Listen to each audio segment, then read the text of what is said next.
Hi! This time I wanted to talk about how to recognize if a particular RPG is a proper representation of a specific style.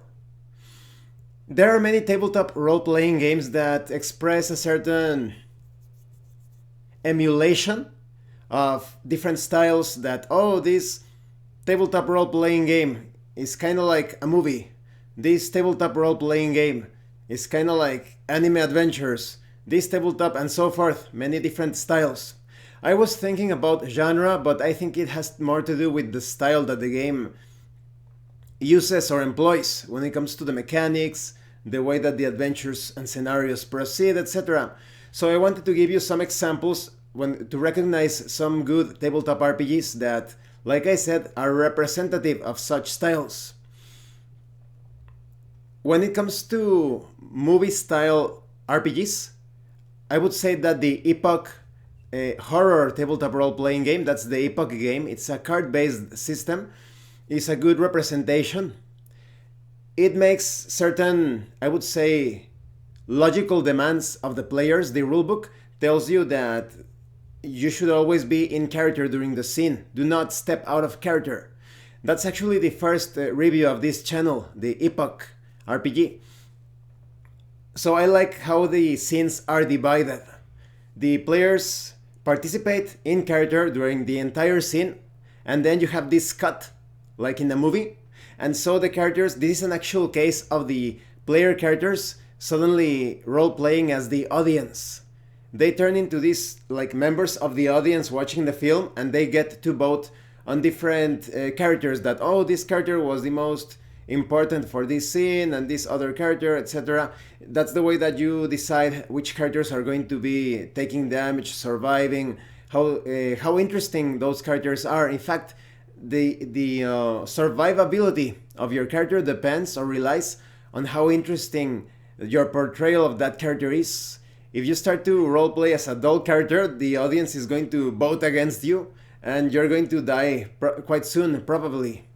So it's an awesome experience, in my opinion. That role playing game takes the elements of horror films and gives it a little twist with the voting, but how they are divided in scenes and the way that you role play different cards to represent wounds. So, for example, you can be like an altruistic character in the movie. You know how horror films sometimes have altruistic characters. You can start to try to sacrifice yourself for other members of the group to survive.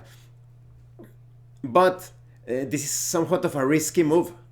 You can do that, you will take damage, but if your character is not interesting enough, the audience isn't going to vote in your favor, and you won't be able to, let's say, recover from the damage that you take. So it's somewhat of a gamble. There is this other case in which maybe you want to play like the jerk or the asshole, the psychopath, that is, aside from the villain, you're the typical survivor that is throwing everyone under the bus in order to get himself or herself alive throughout the entire ordeal. You can actually play those cards that force others to take damage for you. Let's say that the slasher is attacking you, and you say something like, I grab little Johnny and pull him in front of me, and he takes damage for me. You can do that, but if your character is an interesting character, the audience is actually going to vote in your favor. So you can actually survive the entire thing being the most horrible person. So yes, I like those, that way in which the cinematic aspects concerning horror are represented in that way. Now, when it comes to, let's say, anime and manga style role playing games, I think that it mostly has to do with the mechanics.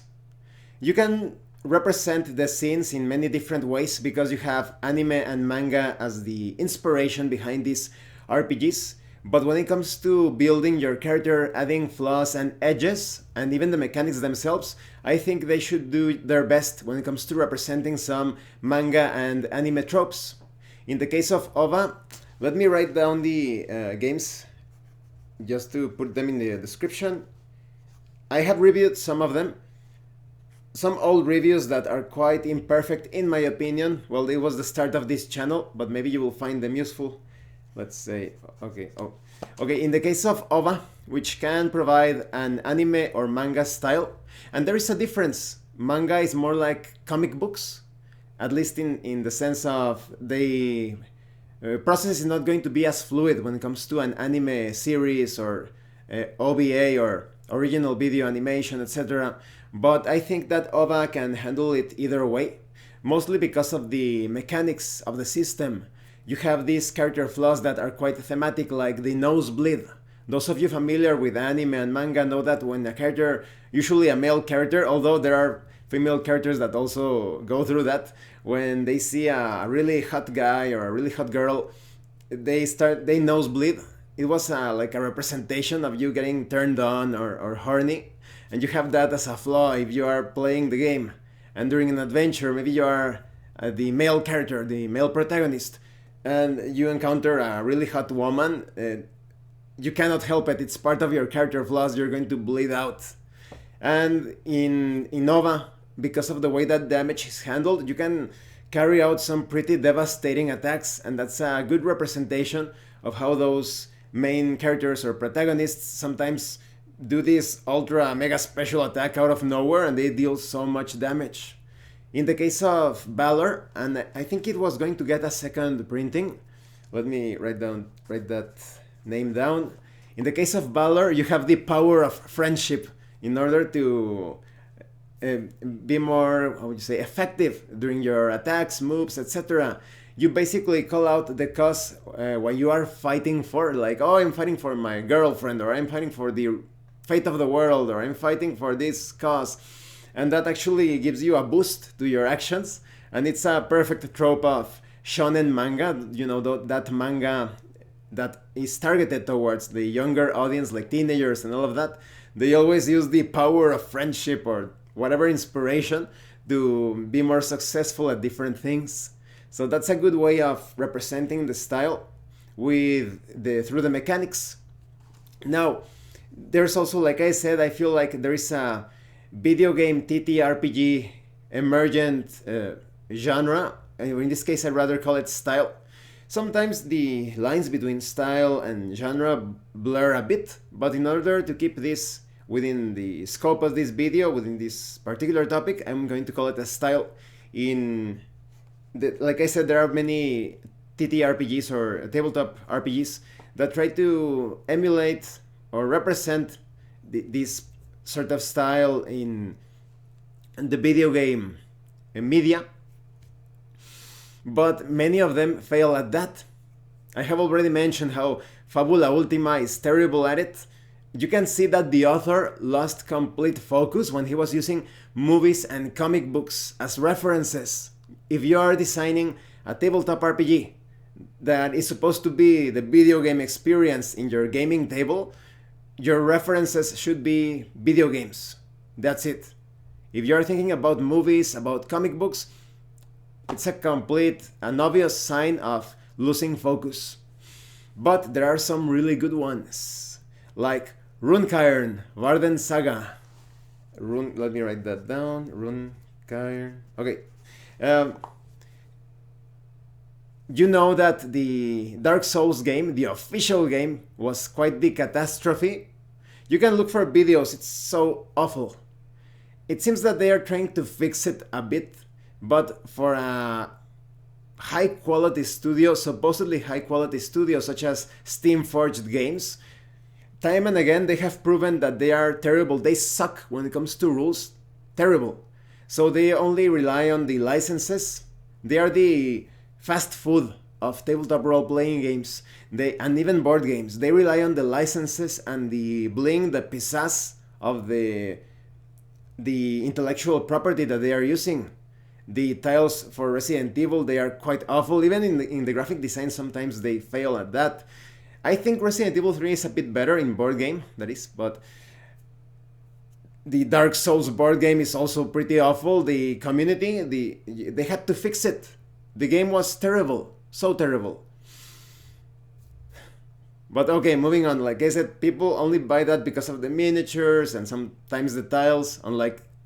but this is not the case in Resident Evil 2. But moving on, Steamforge did a horrible job when it comes to Dark Souls, the tabletop RPG. Like I said, hopefully they will be able to fix it. That's why I never purchased the physical book. I actually got it when it was on a really low price during December. Was it $5 or something? It was kind of like that. Obviously, they were trying to recover from the losses. But yes, I took a look at it, and it's Dungeons and Dragons 5th edition with some Dark Souls things tossed in them, but it never felt like the definitive Dark Souls RPG.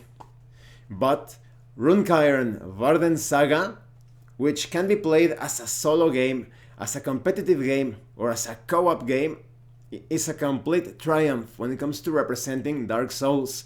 You even have a stamina system, so if you want to represent those fights where your character is blocking and rolling and attacking and your stamina is going down, that is quite realistic. What a beautiful game. Perfect game. So when it comes to a representation of a video game, you need to, if you are a designer, you need to identify this in the designer. The designer needs to focus completely on what he is trying to express through that tabletop RPG. It is obvious that the author of Runecairn, he had his target, his sights on Dark Souls all the time. So it resulted into a great experience. You also change the way that your character class changes according to your equipment. Kind of like in Dark Souls in the video game, depending on the equipment that you have, you play very differently. Your character is going to play very differently. Of course, the stats also have to do, but depending on your equipment, it's a very different experience when it comes to the nuances of combat. So that's a great representation. The author always had his focus on the video game that he was trying to represent in TTRPG format. Remember to check out Fight. I mentioned Fight several times. Fight, okay. Because you build the moves as if they were inputs in a controller, in a arcade pad. So when you are building your character, you start to think about how you can employ backdashes and the air blocks. You're going to be thinking about your gauge as it fills up to cast that super attack. So thematic, so tied to video games. Another triumph. So when it comes to representing video games in tabletop role-playing games, those mechanics need to feel as if they are the perfect translation of the video game mechanics, just in tabletop format. So these are just a few examples of the styles. There are probably plenty more, but I just wanted to give you some guidelines. If you are looking for a style that seeks to represent some other media or form of entertainment, make sure that the mechanics of the game, do some research, watch some reviews, make sure that the mechanics of the tabletop RPG actually match that sort of style. How representative that tabletop RPG is when it comes to, yes, portraying that entertainment expression. So thank you for watching this video. I would love to know your thoughts and ideas about this. Have you played a tabletop RPG that you say, oh, this is the perfect representation of comic books, or that this is the perfect representation of movies? Please let me know in the comment section. So once again, thank you for your likes and your comments. If you have any other questions or comments, please let me know. And thank you so much to those of you that are going the extra mile to support the channel. If anyone else wishes to further support the channel, the information on how to do that will be in the description below. And remember, it is better to roleplay and fail in character than not to roleplay and fail as a player. Once again, thank you and see you later.